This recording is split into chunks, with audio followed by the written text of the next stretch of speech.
आजचा सण छान पार पडला नाही? म्हणजे आमरसपुरीचा बेत मस्त झाला. सगळ्या नवऱ्यांनी आपापल्या बायकांना उत्तम गिफ्ट दिलेली आहेत. सगळं मस्त झालं ना? ये ये ना, ये इथे ये. वहिनी, ही बघा तुमची लाडकी पारू. आज तुमच्या या लाडक्या पारूने आपल्या घरात चोरी केली आहे, चोरी. दामिनी, परत परत तेच तेच तमाशे करू नकोस हा. नाही, मला वाटलंच होतं. तुमचा ना माझ्यावर काडी एवढा सुद्धा विश्वास नाही. हे बघा, या पारूच्या गळ्यात ही चेन कुठून आली? काय आहे? ही चेन दिसते.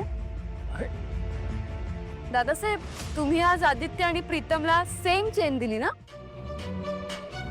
मी सांगते ना, त्या दोघांपैकी कोणाच्या तरी गळ्यातून चोरली आहे तिने. नाही नाही, ठीक आहे ठीक आहे, चोरली नसेल तिने. मग कोणी गिफ्ट दिली आहे का? कोण देईल गिफ्ट? आपला आदित्य. दामिनी काकू काय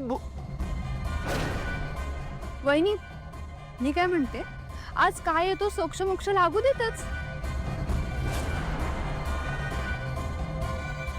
तुम्ही तपासून बघा.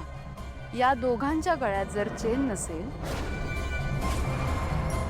तर या पारूने आपल्या घरात 100% चोरी केलीये.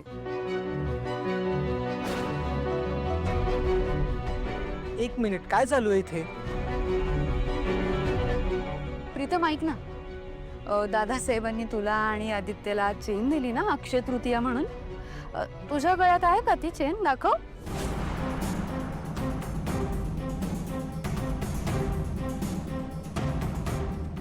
ही बघ, बाबाने दिल्यापासून गळ्यातच आहे माझ्या. आता नाही, प्रीतमची नसेलच. मला काय वाटतंय, आदित्यच्या गळ्यातून चोरली आहे हिने. हो, आदित्य, तुझ्या गळ्यातली चेन दाखव.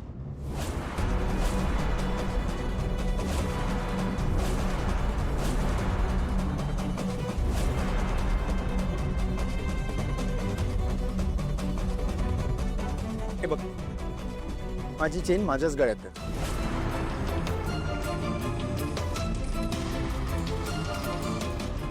मग पारूच्या गळ्यात चेन कुठून आली? आई, ऍक्च्युली मीच सांगायला विसरले.